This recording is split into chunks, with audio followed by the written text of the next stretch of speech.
Buonasera a tutti, eccoci arrivati all'ultimo incontro di questo ciclo di quest'anno sull'ebraismo e continuiamo a occuparci di liturgia.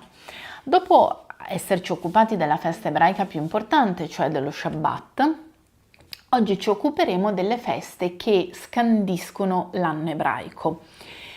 E queste feste sono organizzate in diversi gruppi. Il primo di questi gruppi raccoglie le feste di pellegrinaggio, cioè Pesach, Shavuot e Sukkot.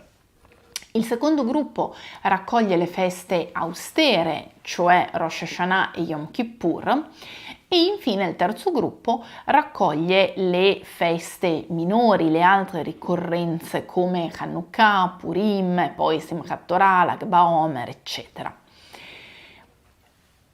In una certa misura potremmo dire che le feste più importanti siano le feste di pellegrinaggio. Intanto perché queste feste sono prescritte dalla Torah, ma in realtà anche le feste austere sono prescritte dalla Torah. Ma le feste di pellegrinaggio hanno questo nome perché quando esisteva il Tempio di Gerusalemme era obbligatorio recarsi in pellegrinaggio al Tempio. Infatti in Esodo 34 al versetto 23 leggiamo: 3 volte all'anno ogni tuo maschio compaia alla presenza del Signore Dio, Dio di Israele. Quindi ogni maschio ebreo aveva l'obbligo di presentarsi davanti al Signore. Presentarsi davanti al Signore voleva dire evidentemente andare a Gerusalemme al Tempio. E queste 3 feste che scandiscono la storia ebraica, scandiscono però anche i momenti agricolo-stagionali fondamentali, quindi la primavera, l'estate e l'autunno. L'inverno poi è una sorta di periodo morto e quindi un periodo che ha molte meno feste. La festa di primavera è Pesach, che è la Pasqua ebraica e che dal punto di vista religioso ricorda, è il memoriale della liberazione dall'Egitto. La festa d'estate è la festa di Shavuot, cioè la festa delle settimane, che dal punto di vista religioso fa memoria del dono della Torah al Sinai. E infine la festa di autunno, che si conclude oggi, che quest'anno si conclude il 6 ottobre, è la festa di Sukkot, cioè la festa delle capanne, che fa memoria dei 40 anni trascorsi da Israele nel deserto. Quindi 3 momenti che indicano un po' il momento zero, la premessa della storia dell'alleanza tra Dio e Israele, quindi la liberazione dall'Egitto, poi il momento centrale che è appunto il Matan Torah, cioè il dono della Torah al Sinai, e infine quel lungo periodo di 40 anni prima che i figli di Israele possano entrare nella terra della promessa.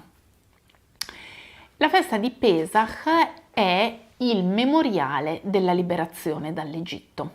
È la festa della libertà, è la festa delle primizie dell'orzo ed è una festa che ha come momento fondamentale un momento di liturgia che potremmo definire domestica. In realtà questo momento liturgico può essere anche comunitario, ma di solito viene compiuto in famiglia, nelle famiglie allargate. Questo momento è il Seder, cioè la cena rituale della Pasqua ebraica. La festa di Pesach dura 8 giorni e viene definita anche festa degli azimi perché per 8 giorni è vietato mangiare cibo lievitato.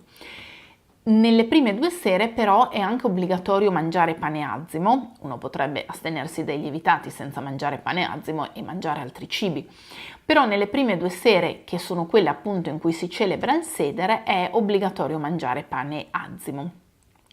La parola Seder significa ordine e indica il fatto che in questa cena tutto ha un ordine preciso. C'è una parte rituale che dura più o meno un'ora, che consiste nel mangiare alcuni cibi rituali e leggere una narrazione dell'uscita dall'Egitto.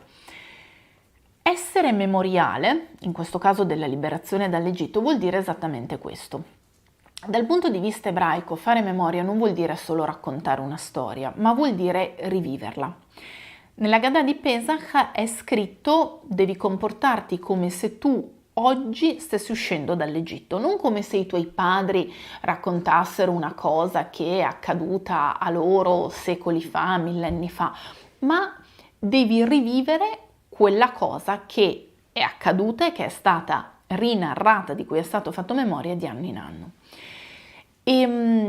Allora per questo serve fare dei gesti e non solo dire delle parole, per questo serve mangiare dei cibi, per questo servono i canti, per questo serve tutta la ritualità del Seder. I cibi rituali di Pesach sono i cibi che ricordano la schiavitù, ma anche la libertà. Quindi nel piatto del Seder si trovano le erbe amare, che appunto ricordano l'amarezza della schiavitù, un intingolo che di solito è acqua e sale, può essere anche acqua e aceto, succo di limone, qualunque cosa sia però amara o aspra, per rendere l'idea appunto dell'asprezza della schiavitù e quindi in cui si intingono le erbe amare, ma anche una pasta dolce che si chiama charoset, che è un impasto di frutta fresca e secca, dentro cui ancora si intingono le erbe amare, e che dà la strana sensazione proprio di gusto di mescolare dolce e amaro. L'amarezza è l'amarezza della schiavitù, la dolcezza è la dolcezza della libertà. Il charoset è molto brutto da vedere, poi ci sono tantissime ricette, ogni famiglia ha la sua, a seconda della provenienza, quindi gli ebrei ashkenaziti hanno una ricetta, gli ebrei sefarditi ne hanno altre, gli ebrei italiani hanno ricette diverse a seconda che siano veneziani, piemontesi, romani, ma quello che caratterizza sempre il charoset è che deve sembrare un impasto di paglia e fango, cioè deve ricordare visivamente la palta, la malta con cui si facevano i mattoni, quindi deve ricordare la schiavitù quando lo si guarda, ma deve far pensare alla dolcezza della libertà quando lo si mangia.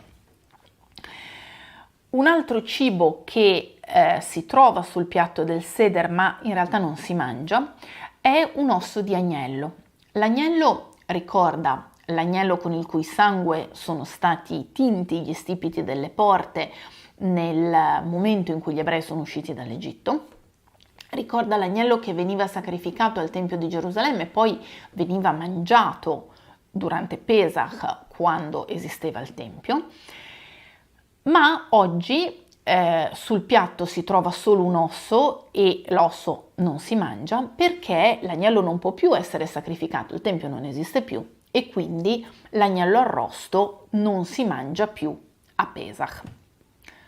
O meglio, c'è un unico posto del mondo in cui l'agnello arrostito si mangia ancora a Pesach e questo posto è in Italia ed è Roma. I beneromi, cioè i figli di Roma, gli ebrei romani, hanno l'uso di continuare a mangiare l'agnello arrosto a Pesach perché, essendo Roma la più antica comunità diasporica ebraica, gli ebrei erano lì prima che il tempio fosse distrutto, mangiavano l'agnello arrosto e la distruzione del tempio dal punto di vista di un romano è quasi un accessorio. Mangiavano l'agnello arrosto prima, continuano a mangiarlo anche dopo. Questo ci dice come le tradizioni nel mondo ebraico siano importanti, non più dei precetti. Evidentemente nella Torah non c'è scritto che quando il tempio sarà distrutto sarà vietato mangiare l'agnello arrosto, è un'usanza, è una tradizione, ma diverse comunità possono avere usanze e tradizioni diverse. Infine un ultimo alimento che si trova sul piatto del Seder è l'uovo. Dell'uovo abbiamo già parlato quando abbiamo parlato del lutto. Alle persone in lutto si offrono uova, perché l'uovo è simbolo di rinascita e allora Pesach è l'inizio di una nuova vita, di una vita di libertà. L'uovo di solito è sodo e ha un valore molto simile a quello che ha l'uovo nella tradizione cristiana. Poi a seconda anche qui dei luoghi, l'uovo della Pasqua cristiana può essere un uovo sodo colorato, può essere un uovo di cioccolato, può essere varie cose, ma la simbologia dell'uovo, che peraltro è un alimento fortemente primaverile, legato alla vita che ricomincia a nascere in primavera, al di là del discorso religioso, ecco, l'uovo è un trade union tra tradizione ebraica e tradizione cristiana. L'altro elemento importante del Seder è la rinarrazione dell'uscita dall'Egitto attraverso il libro che citavo prima, cioè la Gadà di Pesach, il racconto della Pasqua ebraica, che non è una lettura dell'Esodo semplicemente, ma è una rinarrazione dell'Esodo con una serie di midrashim, di commenti, di racconti dei maestri, che poi ovviamente si può estendere anche di molto. Ci sono dei Sedarim di Pesach che durano tutta la notte fino all'alba, perché l'idea è che chi più si dilunga nel raccontare l'uscita dall'Egitto più meriti avrà. Un elemento però è importante, e cioè che questa narrazione comincia con le domande fatte dal bimbo più piccolo o dalla bimba più piccoli presenti a tavola, che siano in grado ovviamente di parlare. La prima domanda è: perché questa sera è diversa da tutte le altre sere? E a questa domanda ne seguono altre. Perché questa sera intingiamo 2 volte l'erba amara nel charoset e nell'acqua e sale? Perché tutte le altre sere mangiamo cibi lievitati e pane azimo e questa sera mangiamo solo pane azimo? Perché questa sera mangiamo adagiati su un fianco? Mangiare adagiati è segno di libertà, perché nell'antichità erano i nobili ricchi che mangiavano adagiati sul triclinio. Allora i bimbi fanno delle domande che sono generate dalle stranezze delle cose che vedranno durante la cena. E tutta la narrazione deve rispondere alle domande dei bambini. La narrazione può essere dottissima, le spiegazioni possono essere di livello eccelso, ma se non arrivano a soddisfare le domande dei bambini più piccoli, quelle narrazioni non servono a niente, perché le coglieranno solo alcune persone, le più dotte, e la gran parte dei commensali si perderà per strada. In tutte le feste ebraiche i bambini hanno un ruolo fondamentale, perché celebrare una festa ha un valore liturgico, ma anche un valore pedagogico, e quindi non si possono perdere per strada i bambini durante la celebrazione della festa.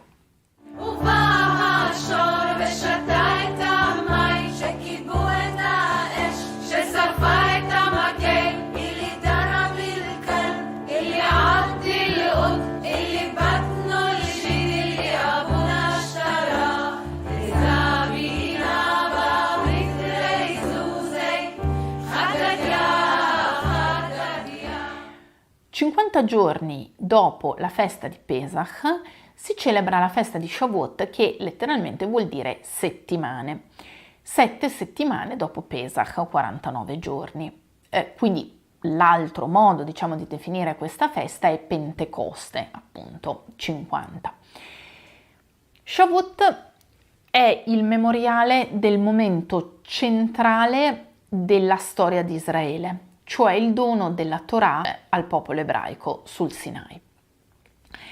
La festa dura 2 giorni e cade d'estate, per cui se Pesach cade tra marzo e aprile, Shavuot cade tra maggio e giugno, a seconda di quando cada Pesach. È la festa delle primizie del grano e ci sono 2 usanze che non sono precetti, non sono obblighi, ma sono comunque usanze che più o meno tutti gli ebrei del mondo praticano. La prima è quella di studiare Torah tutta la notte, perché almeno nel giorno in cui la Torah viene data bisogna occuparsi di Torah. Quindi siccome il giorno ebraico inizia con il tramonto del sole, con la sera, si trascorre tutta la notte o almeno una parte della notte a studiare. La seconda usanza è quella di mangiare cibi a base di latte, e siccome noi sappiamo che nell'alimentazione kasher non si possono mescolare latticini e carne, vuol dire che non si mangia carne. È strano, perché normalmente la carne è l'alimento della festa, quindi in tutte le feste si mangia carne e quindi non si mangiano latticini. Proprio Shavuot, che è il centro della rivelazione, è una festa in cui non si mangia carne. La tradizione dice che quando Mosè salì sul Sinai, gli uomini, o forse più propriamente le donne di Israele, prepararono un banchetto festivo che ovviamente era a base di carne. Ma quando Mosè scese si resero conto che c'erano delle regole alimentari da rispettare e la carne che loro avevano preparato non andava bene, non era kasher, quindi non la potevano mangiare. Quindi dovettero preparare un altro pasto e la cosa più semplice era preparare un pasto a base di latticini e non di carne. Ovviamente questa è una tradizione, però è una tradizione appunto che dura, e si potrebbe fare una storia delle feste ebraiche attraverso le ricette, e le ricette di Shavuot sono essenzialmente ricette di latte. La terza festa di pellegrinaggio è la festa di Sukkot. Sukkot vuol dire capanne, e queste sono le capanne che gli ebrei hanno costruito, in cui hanno vissuto per 40 anni nel deserto dopo il dono della Torah, prima di entrare in terra di Israele. Qui è passata l'estate, siamo alla fine dell'autunno. Quest'anno abbiamo appena terminato ora la festa di Sukkot, che è stata dal 29 settembre al 6 ottobre e che viene a conclusione delle feste autunnali di cui tra poco parleremo. E la tradizione, diciamo, l'usanza, qualcosa di più, insomma, il precetto della festa di Sukkot è quello di vivere per una settimana, per 8 giorni, dentro a delle capanne. Vivere vuol dire sicuramente almeno consumare i pasti, poi a seconda, se possibile anche dormire, se possibile trascorrere tutto il tempo non in una casa di muratura, ma in una casa che abbia almeno 3 pareti mobili, quindi fatte di canne, non appunto di muratura, e un soffitto da cui si possa intravedere il cielo. Ora, se si vive in terra di Israele non è un grosso problema, anche se normalmente a Sukkot inizia a piovere, anche in terra di Israele. Ma se si vive in un'altra parte del mondo, già in Nord Italia potrebbe essere un problema all'inizio di ottobre vivere in una sukkah, e ancora di più in centro-nord Europa. L'idea della capanna è l'idea di un luogo che non sia fisso, non sia stabile. L'idea della festa di Sukkot è l'idea di una vita che sia fragile, che sia anche un po' nomade, che non è la vita che noi facciamo normalmente, ma una settimana all'anno fa bene all'essere umano ricordarsi che le solide case in cui vive non sono date per scontate, non sono da dare per scontate.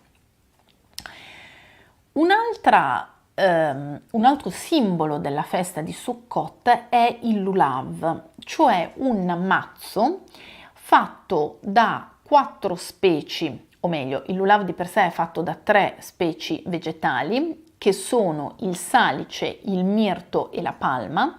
La quarta specie è il cedro, che viene tenuto in una mano, mentre il lulav viene tenuto nell'altra mano, e su questo mazzo e su questo cedro si recitano delle benedizioni. Perché queste 4 piante? Perché, dice la tradizione, per esempio nella Mishnah di Rosh Hashanah, perché ognuna di queste piante rappresenta una tipologia di essere umano. Il salice non ha odore e non ha sapore, cioè non serve a niente praticamente, come gli esseri umani che non compiono opere buone e non sono sapienti. Il mirto ha un buon odore ma non ha sapore, come gli esseri umani che compiono opere buone ma non sono sapienti. La palma ha sapore, cioè non la palma ma il dattero della palma ha un buon sapore, ma la palma non ha odore, come le persone sapienti che non fanno opere buone. E poi c'è il cedro, che è la perfezione. Tra l'altro uno dei luoghi migliori in cui gli ebrei di tutto il mondo, anche israeliani, gli Stati Uniti, raccolgono cedri per la festa di Sukkot è la Calabria, quindi in Italia. Il cedro ha un ottimo odore e un buonissimo sapore, come le persone che compiono opere buone e sono sapienti. Allora uno dice, io nella mia comunità vorrei solo cedri, gli altri no, soprattutto niente salici. Invece nella Mishnah si legge che le 4 specie vanno tenute tutte insieme e su tutte e 4 vanno recitate le benedizioni, perché sono come il popolo di Israele, che deve essere indivisibile, incluse le persone che non sono buone, che non sono sapienti, perché gli uni ottengano perdono per gli altri. E quindi i cedri facciano qualcosa per i salici e in una certa misura le palme per i mirti e così via, perché dentro una comunità c'è un po' di tutto. altro grande raggruppamento di feste bibliche, quindi prescritte nella Torah, sono le feste austere, cioè Rosh Hashanah, il Capodanno, e Yom Kippur, il giorno dell'espiazione. Feste che cadono in autunno, che si sono appena celebrate. Rosh Hashanah normalmente cade a settembre, Kippur può cadere a settembre o a ottobre. Quest'anno il Capodanno ebraico è stato il 16 settembre, o meglio in diaspora, poiché dura 2 giorni, dalla notte del 15 alla notte del 17 settembre, e Yom Kippur il 25 settembre. Queste 2 feste servono a confessare i propri peccati, a chiedere perdono e a ricevere il perdono da Dio. Sono precedute da un mese di preparazione in cui si recitano le selichot, cioè delle preghiere penitenziali, e in questo mese ci si prepara alla festa di Rosh Hashanah. Rosh Hashanah, che è il Capodanno ebraico, tutte le feste ebraiche fanno memoria di qualcosa. Rosh Hashanah di cosa fa memoria? Fa memoria della creazione del mondo. Cioè tecnicamente Rosh Hashanah è il compleanno del mondo. Una volta all'anno, quando è finito un anno solare, Dio chiama in giudizio tutti gli esseri umani, e questo accade il giorno di Rosh Hashanah. Tutti gli esseri umani, non solo gli ebrei. Quindi Rosh Hashanah è la festa più universale che esista. Il problema però è che la gran parte degli esseri umani non sanno quando cade Rosh Hashanah, cioè non sanno quando c'è il giudizio universale, che per fortuna avviene tutti gli anni, così uno ha più possibilità di pentirsi. Quindi gli ebrei devono chiedere perdono per se stessi, ma anche per il resto del mondo. L'unico vero precetto di Rosh Hashanah è quello di ascoltare il suono dello shofar.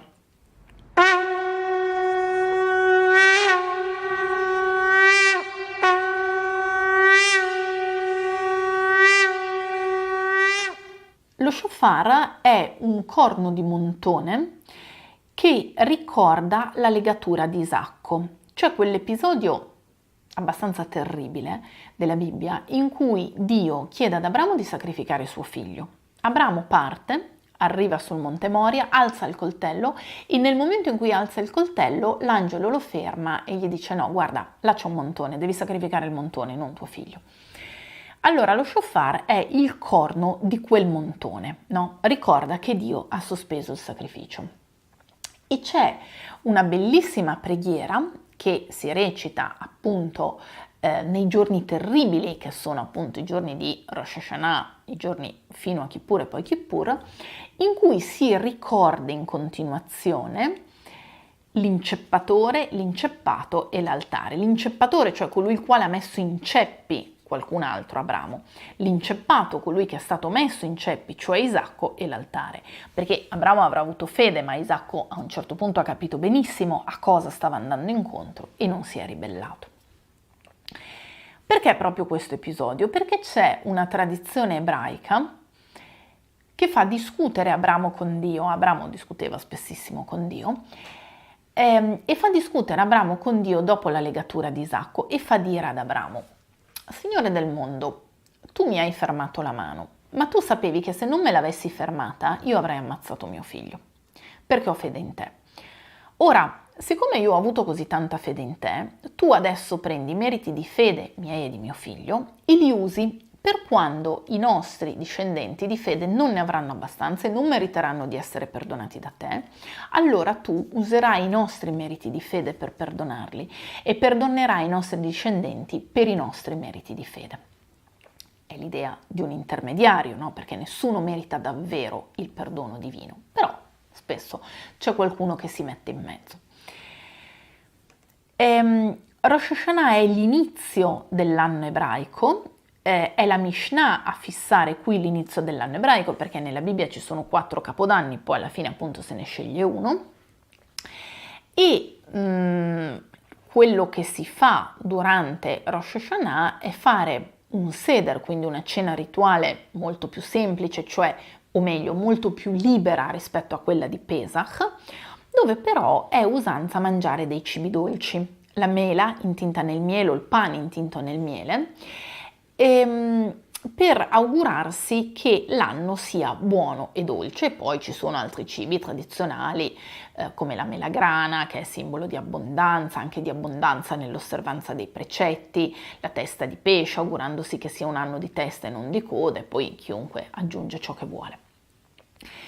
A Rosh Hashanah si fa anche la cerimonia del Tashlich, che si fa fisicamente nei pressi di un corso d'acqua, ricordando il versetto di Michea che dice: tu getterai negli abissi del mare tutti i loro peccati. Allora, questa idea è che Dio getti via i peccati dei figli di Israele, ma di tutto il mondo, e quindi li perdoni. La cosa strana però è che Rosh Hashanah è sì una festa austera, ma è anche una festa di gioia. È il momento in cui Dio chiama in giudizio il mondo, ma poi passano 10 giorni. È come se Dio sospendesse il giudizio per 10 giorni, dando ancora la possibilità di pentirsi a chi non lo ha ancora fatto, e sigillasse il giudizio solo a Yom Kippur, 10 giorni dopo. Kippur è il giorno dell'espiazione. Kippur è un giorno di digiuno. In realtà è qualcosa di più di un giorno di digiuno, ma insomma è uno dei 7 digiuni prescritti dall'ebraismo, dura 25 ore, l'idea è sempre che il giorno ne dura 24, ma è sempre meglio stare un po' più larghi, così se qualcuno inizia dopo o finisce prima, sta almeno nelle 24 ore. In queste 25 ore ci sono 5 divieti, che sono il divieto di mangiare, il divieto di bere e di introdurre qualunque cosa in bocca, quindi per esempio per chi fuma anche il divieto di fumare, a parte che è vietato accendere il fuoco, il divieto di lavarsi e di profumarsi, il divieto di avere rapporti coniugali e il divieto di indossare scarpe di cuoio, perché Kippur è un po' come un giorno di lutto e durante il lutto appunto è vietato calzare scarpe di cuoio, farsi belli, quindi lavarsi, mettersi i profumi, eccetera. Curiosamente Kippur è la festa ebraica più rispettata dagli ebrei del mondo. Non è la più importante perché, come sappiamo, la festa più importante è lo Shabbat. Però anche gli ebrei meno religiosi vanno, se devono andare in sinagoga una sola volta all'anno, ci vanno il giorno di Kippur. Tanto che c'è l'espressione essere un ebreo di Kippur proprio per indicare quegli ebrei che si dimenticano di essere ebrei sempre praticamente, ma a Kippur se lo ricordano, qualche volta addirittura se lo ricordano digiunando. È una cosa curiosa perché insomma ci sono feste molto più gradevoli da celebrare. Kippur è una festa, ma è una festa estremamente austera. Oltre a digiunare si prega, ovviamente, e nel giorno di Kippur ci sono delle preghiere aggiuntive rispetto alle normali 3 preghiere che ci sono tutti i giorni e alla quarta preghiera, che è il Musaf, che è la preghiera aggiuntiva che si fa ogni Shabbat. A Kippur c'è un'ulteriore preghiera che è la preghiera finale, la preghiera di chiusura, la preghiera di Neillah, che si recita più o meno 1 ora e mezza, 2 prima della fine della festa, e che in assoluto è la preghiera più sentita dagli ebrei di tutto il mondo. All'inizio del giorno di Kippur, quindi la vigilia, sostanzialmente la sera prima, la cerimonia che si fa è il Kol Nidre, cioè l'annullamento dei voti che sono stati fatti senza intenzione. Soprattutto perché in epoca antica capitava che agli ebrei venisse chiesto di abiurare o venisse chiesto di fare dei giuramenti che non volevano fare ma che dovevano fare per salvarsi la vita, quando possibile, perché poi non è detto che questi ebrei potessero osservare Kippur. Il Kol Nidre annullava i voti fatti senza intenzione. Le letture di Kippur sono le letture del Levitico, in cui si racconta cos'era Kippur all'epoca del Tempio, i capitoli 57 e 58 di Isaia, che sono dei capitoli molto duri, in cui il Signore fa dire al suo profeta quello che io voglio sono le opere di misericordia e il perdono dei peccati e l'attenzione per i fratelli, non il digiuno, che è una pagina abbastanza dura da leggere quando si sta digiunando da molte ore, e poi l'intero libro di Giona, che è un libro abbastanza breve, sono 4 capitoli, che è una storia di perdono e di redenzione di tutti, addirittura della città di Ninive e se Dio ha perdonato a Ninive, figuriamoci se non perdonerà i figli di Israele. C'è un però.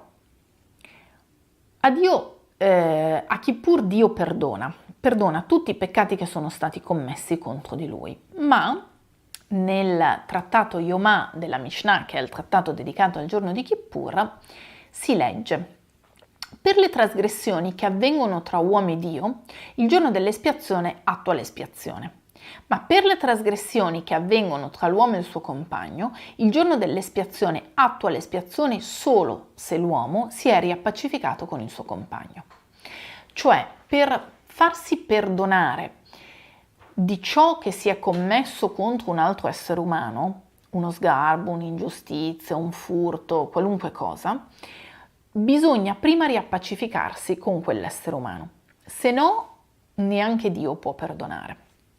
Ora, è ovvio che dire neanche Dio può perdonare è una cosa estrema, perché Dio può perdonare chiunque e sempre, ma è come se su questo Dio facesse un passo indietro e dicesse: guarda che non basta che te la vedi con me, perché tanto alla fine io sono buono, misericordioso e vi perdono tutti. Se tu non aggiusti i rapporti orizzontali con le altre persone, non si va da nessuna parte. Questa idea è un'idea fortemente responsabilizzante e ci potrebbe far pensare all'idea di un Dio poco misericordioso e poco portato al perdono. Potrebbe far pensare addirittura qualcuno che questa cosa non c'entri niente col cristianesimo. Ecco, per capire che non è così basta leggere i Vangeli. Perché Gesù ad un certo punto insegna: se stai portando la tua offerta all'altare e ti ricordi che qualcuno ha qualcosa contro di te, lascia lì la tua offerta e vai prima a riappacificarti con il tuo fratello. Che è esattamente questa idea. Dio può aspettare, Dio ti chiede di aspettare, di essere lasciato ad aspettare, perché tu prima risolva i problemi orizzontali con gli altri esseri umani, perché altrimenti anche la preghiera e il pentimento non servono a nulla. Questo è davvero un tratto comune all'ebraismo e al cristianesimo e non può che essere così, nel senso che Gesù ha insegnato una dottrina ebraica. Se leggessimo quindi le feste da un altro punto di vista e non secondo la scansione biblica, ma secondo la scansione del calendario, la prima festa che si incontra in settembre è la festa di Rosh Hashanah, poi la festa di Kippur, poi la festa di Sukkot, appunto, che è appena terminata, e poi più avanti in primavera la festa di Pesach e in estate la festa di Shavuot. Nel mezzo però ci sono alcune feste minori, che sono minori per il semplice motivo che non sono prescritte nella Torah, dove per Torah intendo il Pentateuco. Tra queste almeno due vanno citate e sono Hanukkah e Purim, che tra l'altro occupano proprio quella parte dell'anno che non abbiamo toccato, cioè sostanzialmente l'inverno. Hanukkah cade tra dicembre e gennaio, Purim può cadere a febbraio a marzo. La festa di Hanukkah è la festa della ridedicazione del Tempio o la festa delle luci e ricorda l'episodio narrato nei libri dei Maccabei, per cui Giuda Maccabeo riconquista e riconsacra il Tempio di Gerusalemme, che era stato profanato da Antioco IV Epifane, che aveva introdotto una statua di Zeus nel Santo dei Santi. I fratelli Maccabei riconquistano il Tempio, lo riconsacrano e devono riaccendere la menorah, cioè il candelabro a 7 braccia che arde nel Tempio. Solo che l'olio per far ardere la menorah è un olio particolare. Ne trovano un'ampollina che basta per un giorno e ci vogliono 8 giorni per preparare dell'altro olio adatto alla menorah. Che si fa in questo caso? Si riconsacra sapendo che la menorah si spegnerà e quindi poi starà spenta finché non sarà pronto il nuovo olio, oppure si aspetta, si prepara dell'altro olio, poi si riconsacra e si va avanti. Presi dall'entusiasmo, i Maccabei decidono di riconsacrare subito il tempio sapendo che il candelabro si spegnerà. Invece succede un miracolo e il candelabro non si spegne e quell'olio che doveva bastare per un giorno basta per 8 giorni finché non è pronto l'olio nuovo. Allora il simbolo di questa festa è un candelabro pressoché identico alla menorah ma che ha 9 braccia anziché 7, quindi un buon esercizio può essere riconoscere i candelabri ebraici e capire a che cosa servono a seconda del numero di braccia che hanno.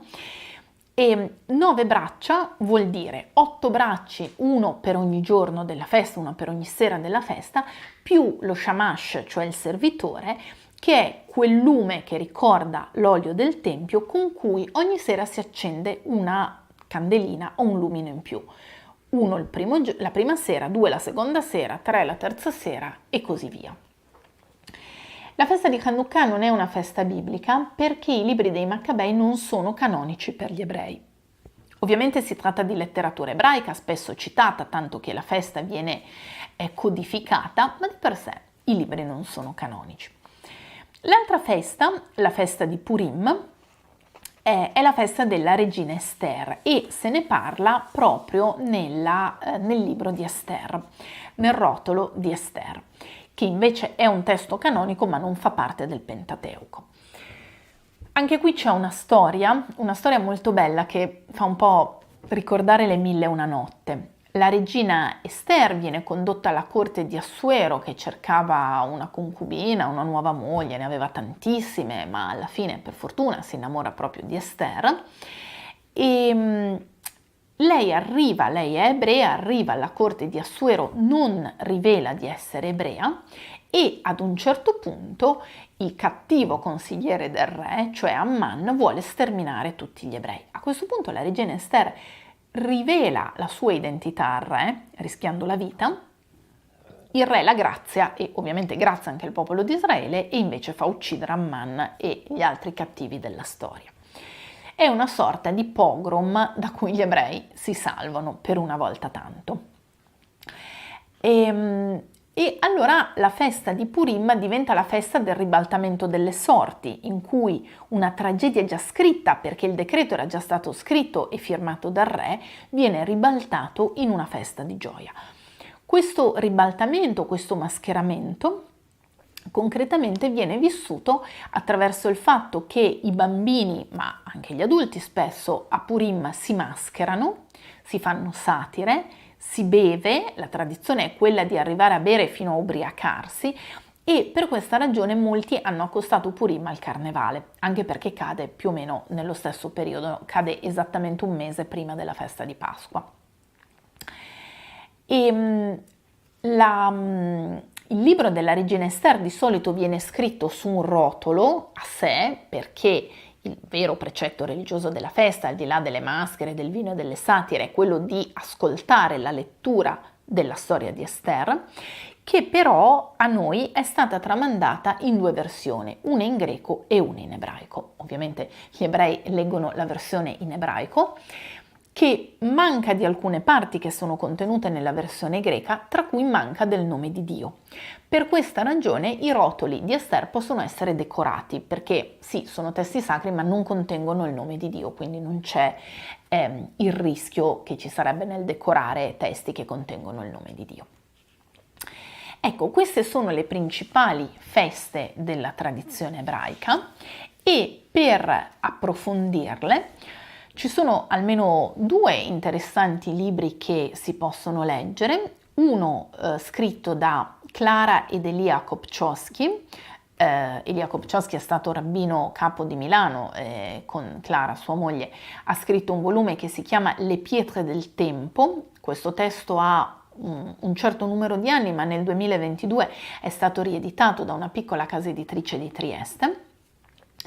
E l'altro è il testo di Yeshayahu Leibowitz, Le feste ebraiche, edito da Yacabukka.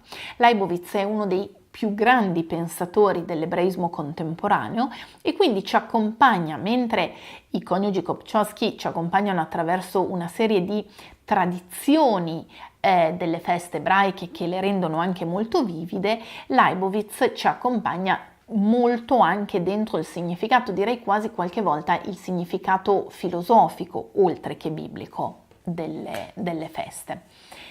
Buona lettura, allora, e arrivederci.